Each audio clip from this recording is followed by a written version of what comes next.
जहवा खाकी में राज दफानात होई त बुझिह कि राम राज ह।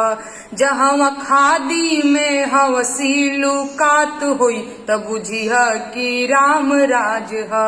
जहवा दिन ही फूलमतिया है रात होई त बुझिह कि राम राज ह। अरे नैनी के हाँ सुनैनी के देहिया नोचात होई त बुझिह कि राम राज ह। जाति धर्म के झंडा लहरात होई त बुझिह कि राम राज ह। अरे राम राज ह तोहर कैसन राज ह। रेप रंगदारी आम बात होई त बुझिह कि राम राज ह।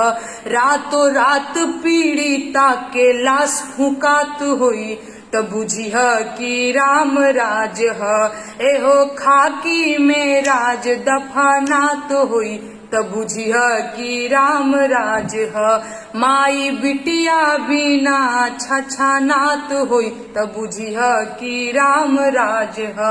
बाप बेटी जनमावे से डेरात होई त बुझिह कि राम राज ह। एहो राम राज ह तोहर कैसन राज ह। रेप रंगदारी आम बात होई त बुझिह कि राम राज ह।